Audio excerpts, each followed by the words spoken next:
Hey, if there's anybody out there listening, that's awesome. This is Old Dudes, New Tricks with Dwayn Chambers and Gary Collins, and I got Gary right here with me. Gary, what's up? Not much. Just like I said, hanging out, was watching a little Rambo.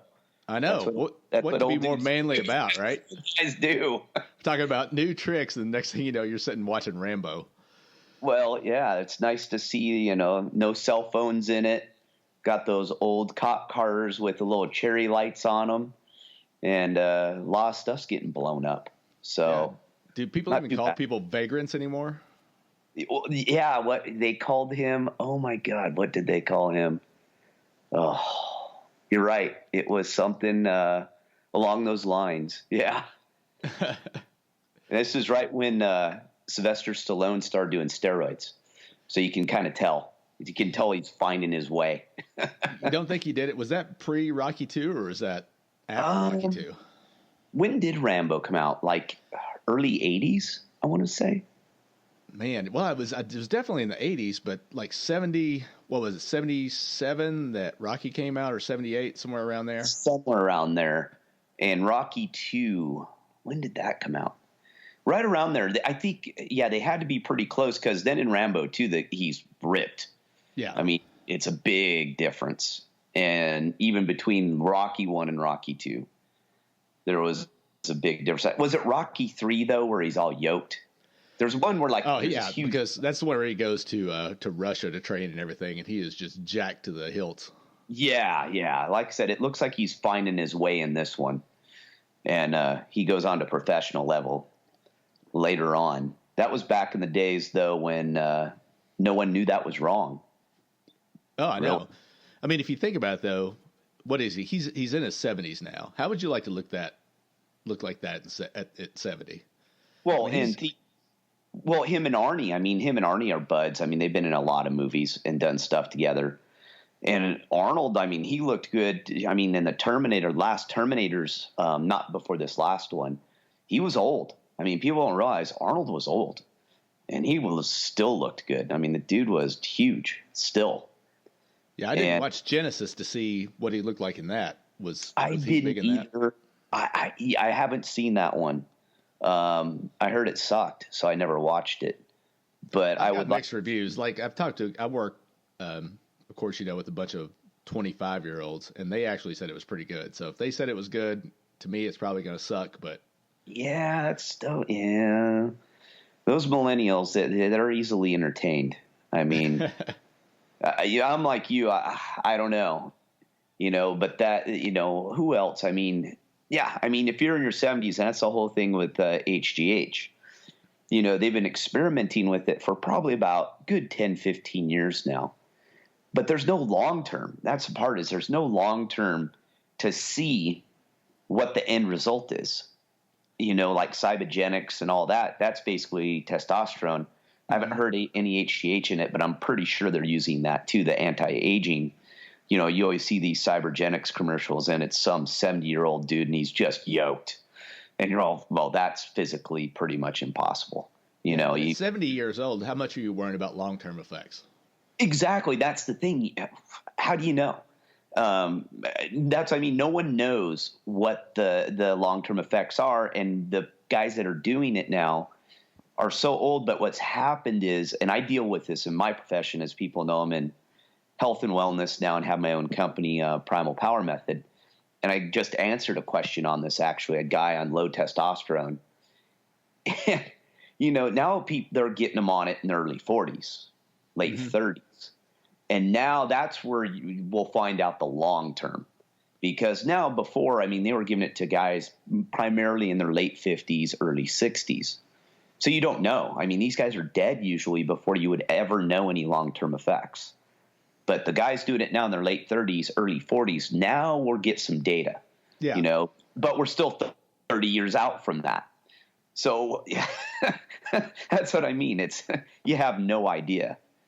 But hey, Sylvester Stallone still looks good. So hey, it can't be too bad. But he's been doing it for 40 years now. So he's been doing it a long time. And, the Franco Columbo and Arnold Schwarzenegger and all those guys back in the day, you got to figure they've been doing it 40, 50 years now. So, but Arnold did have that heart valve replacement that I remember. Yeah, but he was also famous for, he did not live the cleanest lifestyle either. No, not at all. No. So you got to look at his other factors on him too. Yeah. Well, he could have blown that out, just dealing with his maid. Who knows? Anyway, this is the kind of stuff that you can expect from our podcast. It's just going to be two dudes shooting the shit. And, just, we haven't given him any introduction yet. So that's what this whole podcast is about. So let's just go into that. You were talking about your background, but our background together, for you guys out there, we've known each other now 25 years. Met in 93. Yeah, it's 25 years. 23 years, something like that. Anyway, we met in boot camp 3 days before Christmas, 1993, and sat in a barracks room for like a week. Oh gosh, I was going to say it was longer than that. We were the dumb ones. Yeah, because I remember I was either the not first, but like second or third guy to show up at, 1 a.m. Mm-hmm. We were in Orlando, Florida, and they bus you in from the USO in the mall. So I flew all the way across country from California, and I had a bunch of degenerates with me. I was the leader of the degenerates. And they just gave me a package with everyone's information and said, just show up at the USO in Orlando. All right. So I'm leading these kids along. I was the oldest kid. And I think, we show up and it's pitch black dark. They roll you into a room. I want to say we were there like 2 weeks.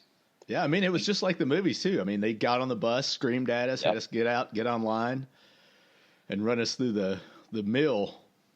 Well, and this was pre-cell phone day and all that. So, I mean, basically, you were in the dark. I mean, you had no communication. You didn't know what was going on. And you get there, and I just remember it was pitch black. And I'm in the middle of it felt like middle of nowhere. And they just pitched me out of the bus.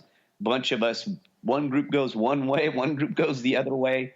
And it was the first, I remember remember we had the first co-ed. We were the first co-ed companies to be formed. It was this huge experiment. Me and you were the beginning of the experiment of women and men serving together and training together. Yeah. And isn't it funny they were doing it down in Orlando when we were the last, if not second to last, the last class to graduate from Orlando boot camp, and then they completely shut it down. Bizarre. The whole thing was bizarre. And being the smart guys we were, we decided to go in literally right before Christmas. And what had happened, I think it was 2 weeks, because no one else was stupid enough to join and go to boot camp at that time.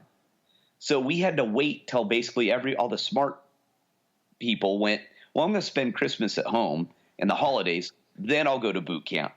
Oh, not us. So we had to wait for all those people to funnel in. And we were in those barracks by ourselves. No one, they'd check on us every once in a while. And that was about it. We weren't doing anything. We had sweats and a trench coat. That's it. That was it. That was it. We had full hair. They hadn't even shaved our heads, nothing. We were marching around. Everyone thought we were freaks because they're like, what is this group of ragtags? They got beards, they got hair, and, and they're wearing sweats. Yeah. And we're just like, hey, we don't got a company. We're not formed. And then me and you kind of bonded because, the first thing we did, we wanted to figure out who else had been to college. Yeah. Neither one of us had our, you didn't have your bachelor yet, did you? Oh yeah. I was even smarter. I got my degree. Okay. Well, I'd been in my 7th year of school, I think, at that time, and still hadn't graduated yet, and looking for some kind of relief in life. And that's where I ended up there. But I mean, we both had college educations, and we were one of the few there. So we kind of took it on ourselves to take the leadership roles right there. But that's how we got to know each other so well. Those 2 weeks were invaluable in our relationship as friends building there. And I mean, that's what's carried us through this whole time, I think. Well, yeah, because remember, I was making fun of you guys because I'd never heard y'all before. And I'm all, holy shit. I went, did you just say that? And someone went, what? I go, y'all. I went, that's not a word. And you guys looked at me like I was ignorant, and I was. I'm all, I've never heard. I've only heard that on TV. I've never heard that in person. Being from the West Coast, you never heard it. And even I grew up in a little town, and no one said y'all. I mean, it just was one of those things. And that started it too. And there was actually, if you remember, there was 7 guys with college degrees. Yeah. And we hung together, and we were kind of the clique. We all stuck together because we were all older. We were in our 20s. We could all drink legally. Mm-hmm. And our life experiences were so much different than everybody else's. Well, because it was, and for the military, someone who hasn't been in it, this will sound weird, but the people who have been in will get it. That boot camp is a hodgepodge of literally the rainbow of the United States. I mean, you have every type of person from all over the place, and they mix you all together. 80 of you, stick you into barracks and say, all right, here we go. And I'd never met people like that before. And it was very interesting. I mean, it was fun because we were all different, very different people. And we all got sick as hell. Oh, I got the chicken pox.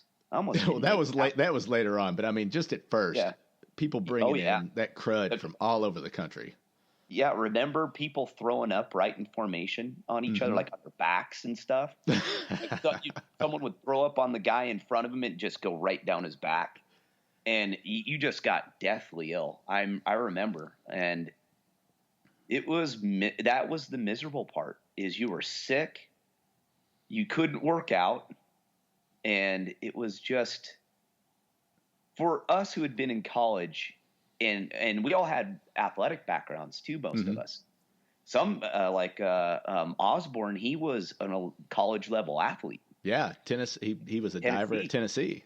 Diver at Tennessee, yeah. And for us, we got in worse shape in boot camp. All the other people got in better shape. We lost muscle mass and came out looking like crap. Mm-hmm. They all came out looking better because they were all either overweight, or real lean and out of shape. We had one kid that had never ran before. Yeah, I'm sure we had a bunch of those. Those guys that were in the Duke program, those guys all. No, there was one guy, though, that I remember specifically told the company commander, he goes, I have literally never ran in my life. And we all just looked at him like, how is that even possible? How do you go through life without running? See, you remember that because he was probably short, and you were all the way in the back of the company when we did things. No, this was a bigger guy, young guy. Really? He brand spanking new. He was the one crying all the time. He would literally break down in tears over anything, and he would cry every time we'd go do physical training because he knew that he had never done any of it. And he couldn't finish the runs. He couldn't do a push-up. And, I mean, that today, we laugh now. But today I've ran into numerous kids that have literally never ran in any athletic event. Ever. Insane. They don't know how to run. My friend just told me his son started playing baseball, and this kid plays a ton of video games. His dad lets him get away with it. But they snapped him out, and he decided to play baseball. He had to teach him how to run correctly because he didn't know how to run, like run in a competitive event. So he had to teach him how to run right. And I just went, whoa, that's bad. That's crazy. That's bad. Yeah. So when you were heading out to Orlando, when we were heading out there, did you think, one, it's going to be warm? Yes. Okay. That was not the case. No, it was freezing. I showed up in a pair of, I said, all right, we're going there. I'm just going to put a T-shirt on and throw sweatpants on because we're probably going to lose these clothes. So I had like those early 1990 thin sweatpants like Agassi wore. And we get there and they're like, we're not going to give you clothes for like 2 weeks here's a raincoat and a Dixie cup that don't fit your head, and this is what you're going to wear the next 2 weeks. And we wore those same clothes that we had on every single day for 2 weeks. And it was sleeting and hailing when we sat out there at 5 a.m. And I froze my balls off every day. It was cold. I remember that too. I went out there with a pair of sweats. I think I had just like an extra set of, I think I just had sweats and jeans, but I only had one shirt. I may have brought a sweatshirt, and that was it. I mean, one pair of socks, one pair of underwear, and I was wearing them. Yeah. And I brought the most funkiest, oldest pair of shoes I had, once again, thinking they was just going to get tossed. And they smelled like death. I had the same. I think I had an old pair of basketball shoes that I took with me because I said the same thing. I'm just going to throw these away. It doesn't matter. And I think my underwear might have even had holes in them, and the waistband was half hanging on because I thought those were going too. I mean, I think I brought everything I planned to throw away, not realizing that that was going to be what I was going to be wearing for 2 weeks and getting yelled at. The memories come back. It does. But one of my big memories, too, is Petty Officer Rainwater. I was about ready to bring her up. I remember her. Of all, I don't remember the other ones, but I remember her. And I remember her because she was full-on American Indian. Yeah. And she was a badass. Yeah, you didn't mess around with her. And I think we both fell for her because she was such a tough woman. I don't think we'd ever seen anybody like that in our lives. We're all in love. We're all Google-eyed over her. Us older guys. And, yeah, she was tough as nails and just didn't put up. And she was funny, though, too, because she knew that she wasn't going to have us anyway. So she was just getting us from that, that formation stage till we got our company commander.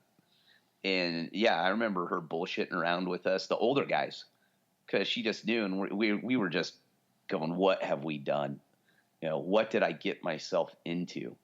Well, she had to think. Usually she gets people for 2-3 days at the most, and now she has to put up with us with 2 weeks. She probably just had to let her guard down and knowing that this was complete bullshit, that we're stuck out there forever just waiting to get things going.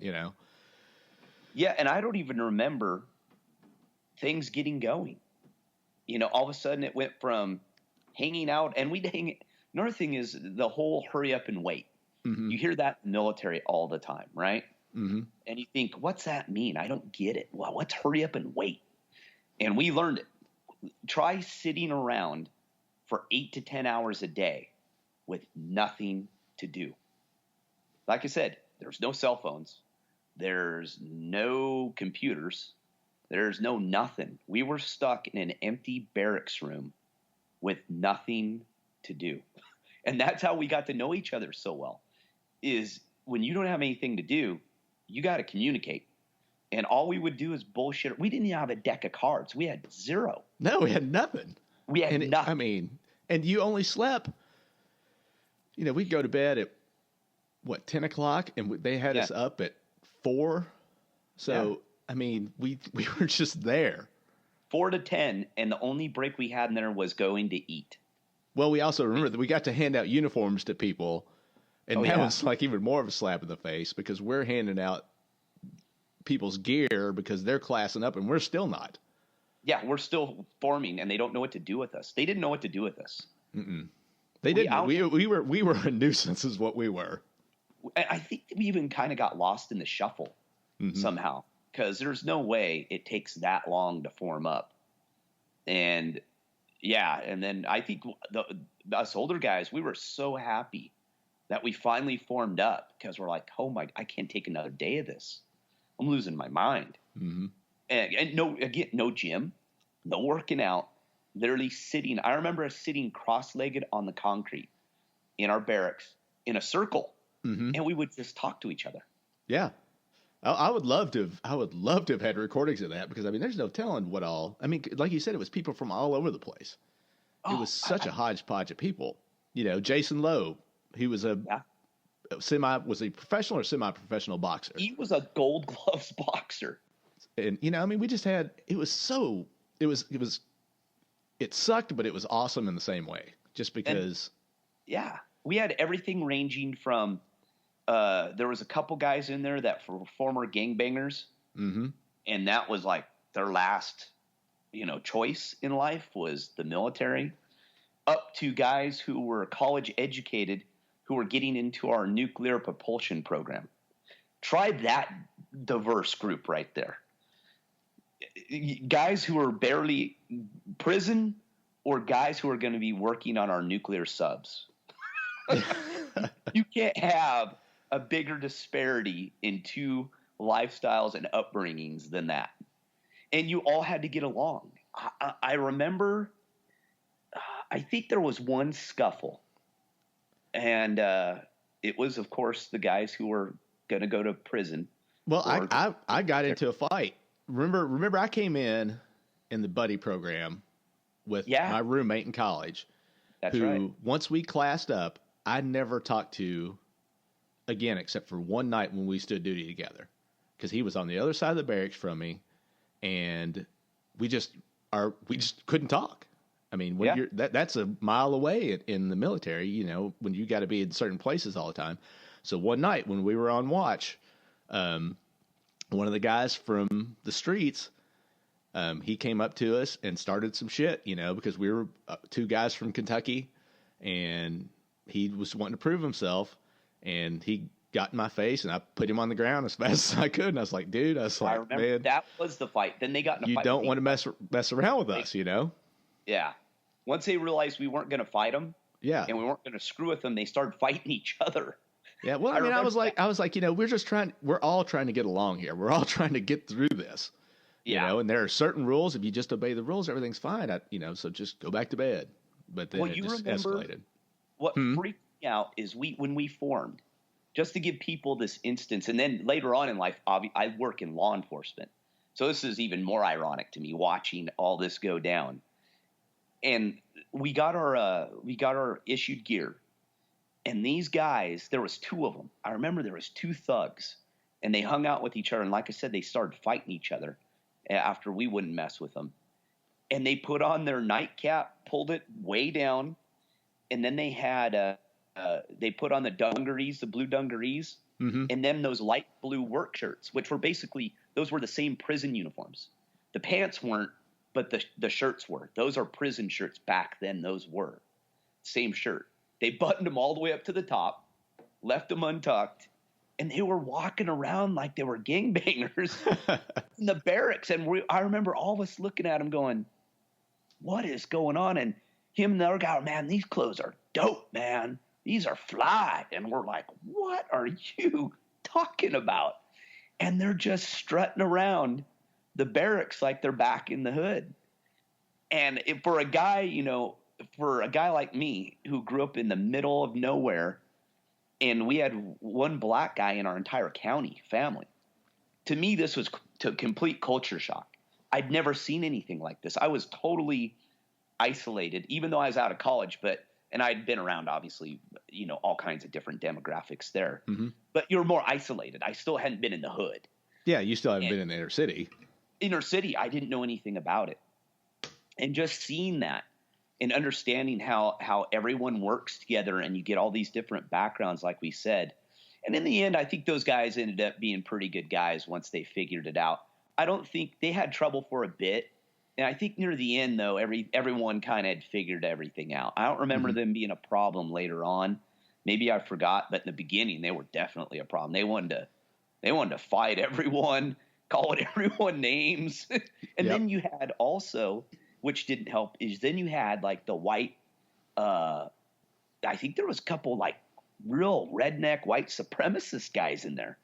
There were. I mean, we had some guys, they were from deep south, and they weren't going to have any of their stuff, especially, they couldn't. Oh, I think they might have even had a harder of a time coming into the mix than everybody else, just because of their beliefs. I think they did, because we were all like, dude, you can't act that way, and like I said, the other guys kind of figured it out. And I do remember some of those guys from the deep, deep south. I mean, we remember going, banjos playing, you know, that kind of crazy stuff, deliverance.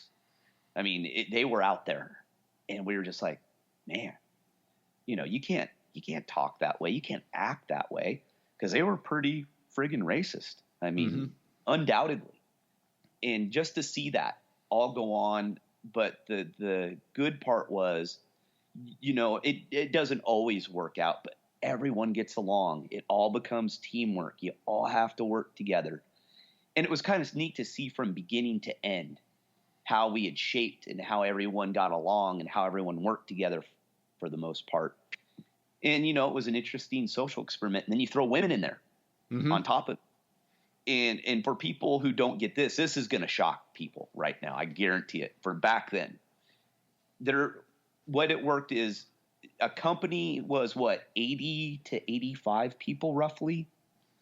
And that's a unit, right? It was a company / unit, correct? Mm-hmm. I'm trying to remember all the terms, because the terms were a little different in boot camp. And then that was part of a battalion. And our battalion was a whole building. So each barracks was a company inside of that whole battalion. So the battalion was this massive building with these sub units inside, which were our companies. So multiple companies were in this building. Well, half of them were women, if I remember right. I think it was half. Well, I mean, I think our company was we had split. 2 parts to our company. So we had us and the female company. And then in another building was Matt Lina from Kentucky, who I probably went to school with every day. And then, well, of course, he went to Alabama to swim or something like that. But anyway, their company, and they had a female company. So there were 4 active units, I think. And the 2 male-female competed with each other. That's right. And we integrated. Our company would integrate. We would have the guys would have their own barracks room. The women would have their own barracks room in the same building, though. Yeah. It was somewhere in a different building, but mostly the one we integrated with was in our building. Yes, because when we did watch, part of the watch was you would walk around through all the barracks, and we had to go through the women's barracks and walk up and down there and check on them too. So while they were sleeping, we would be in their barracks, which is weird. It's weird now, but I mean, I can't, you know, it was bizarre back then. It was, totally bizarre. And the thing is, we would be separate, but when we'd form in the morning, that's when the women would form with us. And that's when our company integrated, and we were all one at that point. So we marched together, we ate together, we did all that stuff together. And I don't know if we understood at the time how big of a deal that was, because it had never been done before. I know. And even as you talk about it now, it seems, in my head, it seems so natural that men and women do things like that today, that it is hard to comprehend that was just something new, and probably in the background, people were freaking out about it. You know, higher ups. I kind of was. I thought it was pretty weird, personally. I mean, even though I'd been in college and co-ed dorms and all that stuff, in the military, it was odd to me, just because we were unsupervised at night. I remember in the beginning, our company commander would sleep in his office. But after like a week, he would leave at night and go home. I mean, he had a family. He was stationed there. Yeah. And it was a free-for-all. And I don't remember how many of those girls got pregnant, but there was quite a few. Yeah. I mean, there was a lot. Yeah. I want to say there was 8 or 9 that got pregnant in boot camp.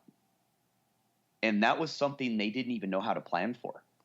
They were like, oh, God, girls are showing up pregnant. Yeah. And they're not graduated yet.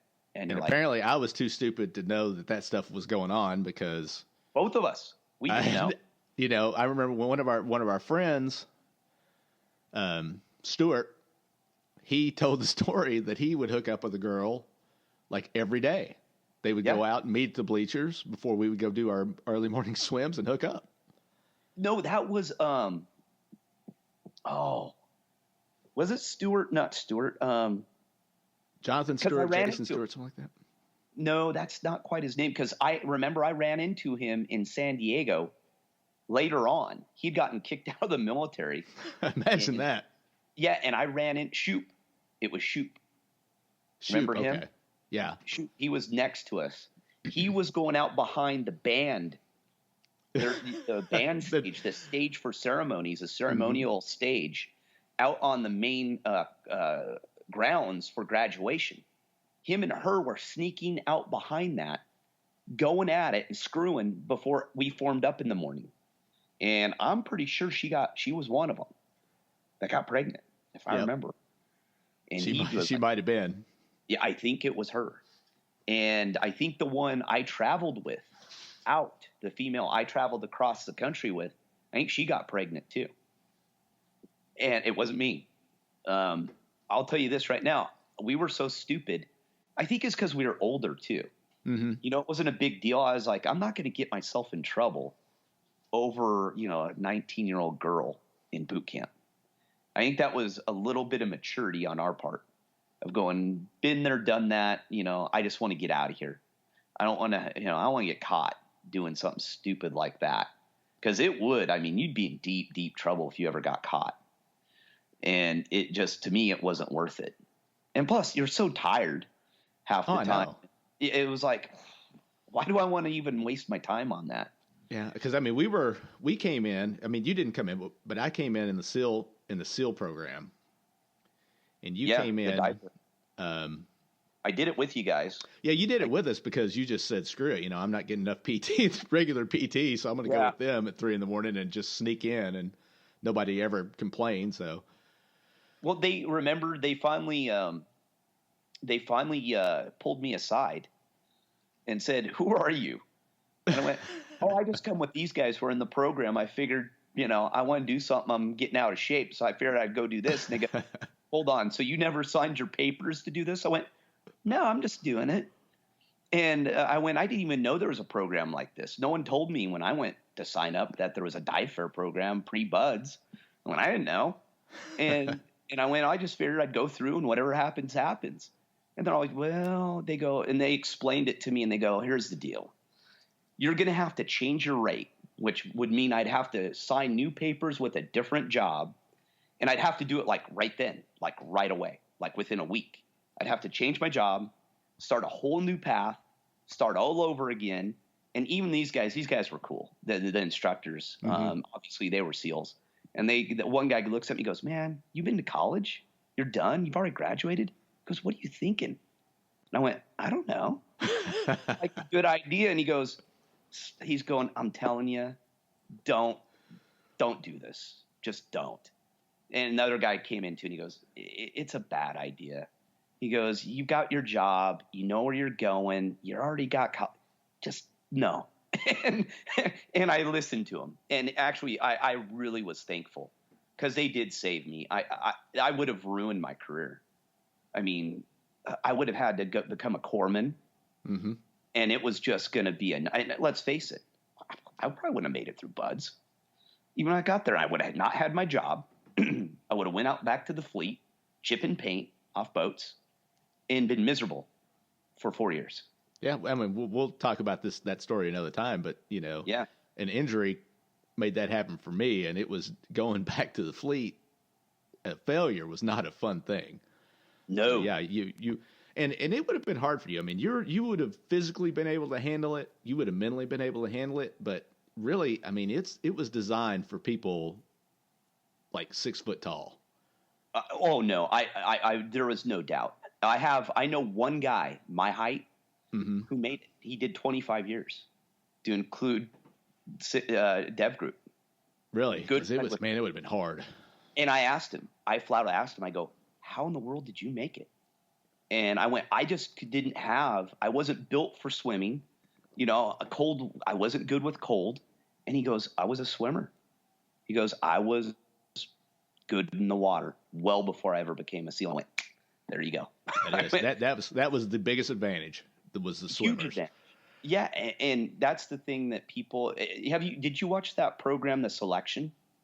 No. That was just on. It's where they take 30 civilians, and it was 2 Navy SEALs, a Ranger, and I believe a Green Beret. And these guys all basically ran them through it was, one of those kind of leadership / courses, but this was done for TV. So it was more on a reduced special forces kind of training, Hell Week kind of thing. Mm-hmm. And you get to see in that. I thought it was an eye opener. There was a guy, 44, the oldest guy. And the guy was just tough, but he was a big dude too. He wasn't small. All the other guys were 20s. And only 5 out of the 30 made it 10 days. That's 10 crazy. days. Yeah. And that kind of, it brought it all back to me of how difficult that was. And I agree. You have to be a certain body type to really excel. And it's a 6-foot guy who's good in the water for the most. That is the prototypical SEAL. If I was smart, if I wanted to do special forces, I would have done something like Rangers, because that would have been geared more towards me, towards what I could do. Mm-hmm. Not SEAL. No way. There is no way. I would have had to have tortured myself prior and been in such good mental and physical condition. And even then it's a crapshoot. I would have had spent years just preparing for it. And it wouldn't have happened. There's no way. No way. Yeah, well, I'll talk about one day on one of these podcasts. I'll talk about my experience with it, and maybe we'll get a guy on here who was a SEAL that can really, really talk about it. But at least I can get us through first phase. Hell, I wish we could find Matt and talk to him. I think he would be a perfect person to talk to, because talking about somebody that was easy, he was a swimmer. And that guy, I ran into him in San Diego. He actually helped me talked to him right before Hell Week, and he helped me get through Hell Week. A good motivational talk, but he had no trouble because he was a swimmer. And Lina was, if you were to see him in person, you would go, no way. Yeah, no way that Very guy's making unassuming. A nice guy, but we both loved it. Great guy. Mm-hmm. But when you looked at him as a former athlete, you would go, more traditional athlete, mm-hmm. you'd go, no way. But the guy was a fish. Yep. Absolute fish. The guy could swim like no one's business.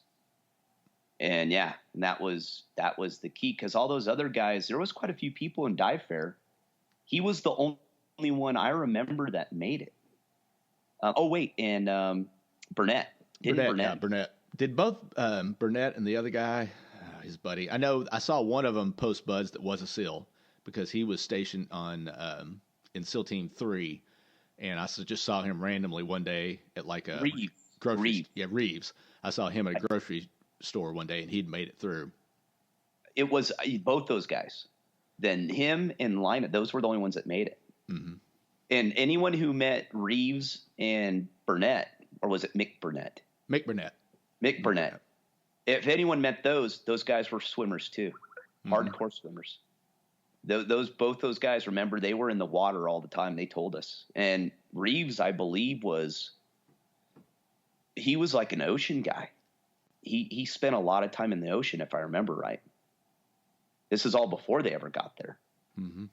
So we should definitely. I'll have to talk to my buddy. He's retired now, and see if he would come on and kind of share. Because he went in right around the same time me and you did, a little earlier, because he went in out of high school. And I went to his retirement party and everything, and I'll tell you what. Talk about impressive. I mean, people have no idea the accomplishment that is. To do 25 years as a SEAL. I know, because most of those guys, they do one tour, maybe 2 tours, get out and work for a private company. But to stay in it and do that's something else, because it's hard. It's hard for 5 years. Yeah. And that's what I mean, to see in all the people he's introduced me to and stuff over the years, and being at his ceremony, his retirement ceremony, and it just sinks in on you. He had his retirement flag and his in the triangular kind of what do you call it? Shadow box. And you see, dude, everyone's taking pictures. Everyone's like, whoa. I mean, it literally sinks into you that how these guys are the biggest badasses on the face of the earth. And, you know, I don't consider myself a slouch in life, but I look at that guy and I go, that ain't even a comparison. No. You know, I look at all my accomplishments that I've done and I go, no, yeah, that's nothing. This guy, it's such a whole nother league, whole nother deal. And I worked, you know, obviously in the government, I worked around these guys later on in life quite a bit, overseas and stuff. And we should definitely get into that. I think people would find it really fascinating. We'll do that. So anyway, I mean, like I said, that's our background. You know, we're just two dudes, one guy from Kentucky, one guy from Arizona, New Mexico, California. Originally from California, but I lived all over now. Yep. So, I mean, West Coast, not East Coast, but like right in the middle of, not the South, but just a good old boy from the country, you know. I mean, I grew up in a town of 660 people. You either had, how many did you have? 2,000. 2,000. So, I mean, middle of America, and somehow we've made it this far. Yeah. Which is kind of awesome. I'm from California, and people go, out in the sticks in California? I go, yeah. I come from a little podunk town in the middle of nowhere. Old gold mining, ranching country of California. And so, I came small town too, and I did and retired from the federal government in military and federal law enforcement. So we have definitely different backgrounds, and, you know, now we're off into I call it phase 2 of our life, kind of, because we're both doing different things than what we were doing in the first phase. Yeah. I don't know. I think once you start adding wives and kids, you hit phase 3 and 4 and 5. I think I've progressed my phases more than you. That's true. So for the people listening, the biggest difference between us, you know, even though we're friends and we've got these parallel lives going, you know, the thing that I think is going to make this podcast interesting is our different lifestyles. You know, I'm a father of 3, been married for 10 years, and I work in a factory. Whereas Gary, single, never been married, no kids that he knows of. And none I know. And, you know, he lives kind of the life that I would, you know, kind of like something that I live vicariously through. So, I mean, it's such a different dichotomy of experience. Well, my friends call me a gypsy. Because I've lived in my travel trailer now for 3.5 years, and been building the house off the grid for 3 years, and it's almost done. And just put out the book. The book's done. On the very final phase of that, and just kind of 2 totally different lifestyles. And I think people will find it very interesting to hear us talk about our different things and how we go about life. Even though, and that's the thing too, you said, we're really good friends. We've been friends for 25 years. But to see how we live so differently, and yet we're still good friends. We're very different, but in the end, we're the same. I know that's the most amazing thing is just the fact that we just randomly got put together on just a toss of the dice, and we've been able to carry along this long. And continuously, you know, we've always been in touch. And, you know, I even went to your wedding. You were the last wedding that I said I would ever go to. I appreciate that. Yeah, I told you, I remember telling you, I go, hey, this is it. Because I was, right around 35, 36. Mm-hmm. And I'd been in I don't know how many weddings at that point. And I said, that's it. I told everyone else, I said, don't invite me far as don't ask me to be in your wedding. I will not be a groomsman. I will not be a best man. I'm done. No more. I've done enough of them. And I actually, this sounds awful, but a really, really good friend of mine who I've known even longer than you, he invited me to be a groomsman in his wedding. And I said, no, this was 5 years ago. And I told him, I said, I told you that I wasn't doing it anymore. And he goes, well, you know, we go way back, and, you know, I was really hoping, you know, and I went, no, not doing it. Sorry. I'm sticking to my guns on this one. And I felt like a jerk, but in the end, he was really cool about it. Because a couple of our friends got a little bent out of shape on it because they were groomsmen and one was the best man. And I just went, no. I went, if I give in here, I'm going to then I got to do it for everyone else. Anything else that pops along. Now we're getting on round 2. Guys are getting married to their second, third wife. And I was in your first one. Now I got to be in your second one. And I'm like, no. That's what kind of started it, was guys were starting to get remarried. And I'm not doing this again. This is just a retread. And I got to call it quits. And I don't know. What do you think of that? It was just Gary being Gary in his own little world. But yeah, I'm sure it was. And then, I mean, you have such a different mindset on, I think, relationships and marriage and stuff like that. I mean, I don't know where it comes from, but I was glad that you came to mine. I mean, I really was. I mean, Emily was glad you were there. And I mean, of all my friends, I think at that time, and I think it might be the military thing, Emily thought more of you than everybody else, even though she saw the other friends on a regular basis. Yeah. She probably thought, you're not around to get me in trouble. So that's probably a good thing, too. That's probably a good thing. Yeah. That's probably a good thing. We live far enough apart from each other. And, but yeah, that will be interesting too, to talk, relationships. Yeah. Mm-hmm. I definitely have an interesting perspective on relationships as a guy pushing 50, still single. Yeah. I've had some interesting stuff happen in my life on that end, that some funny, some not so funny, but a lot of it is pretty entertaining. I think of my dating life, and it has been really, really interesting to say, because I just have a totally different perspective on it. After a while, I wouldn't say I'm jaded. It's more of, what would be the best way to say it? I guess I've just kind of seen and heard it all at this point.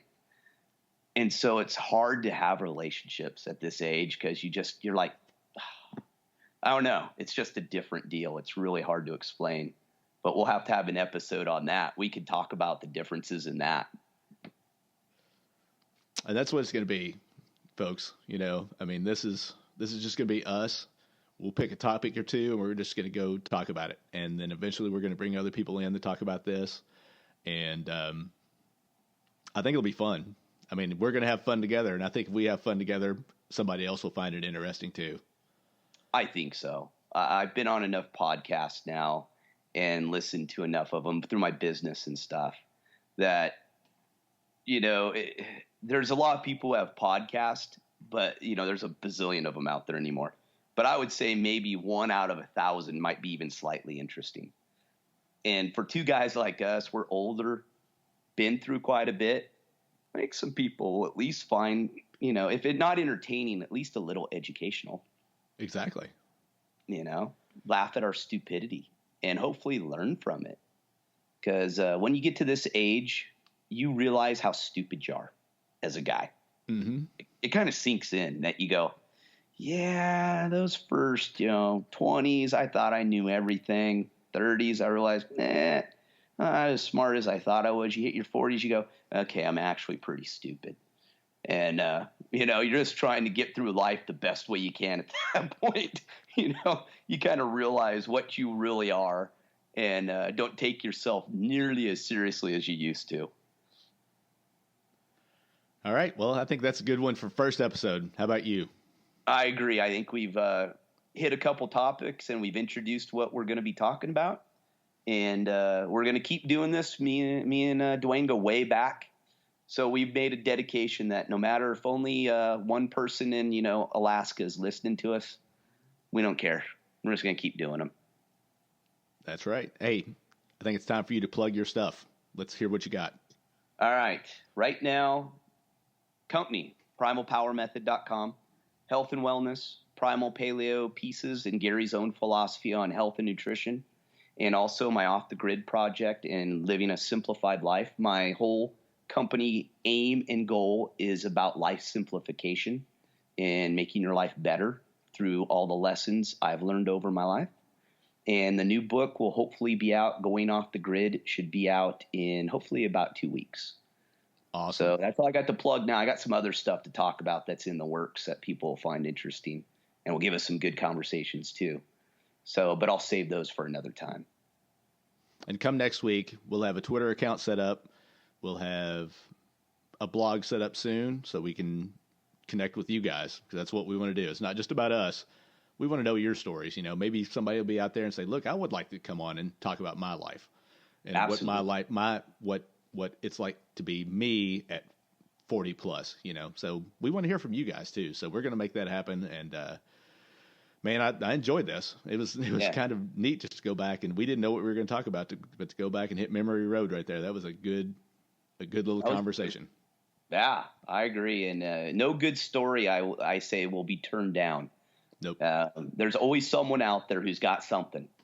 And once we get into the topics, it'd be really good to hear from some people and get some other stories besides us two jabbering all the time. All right, man. All right. Well, you guys, thanks for listening, and I hope you come back next week.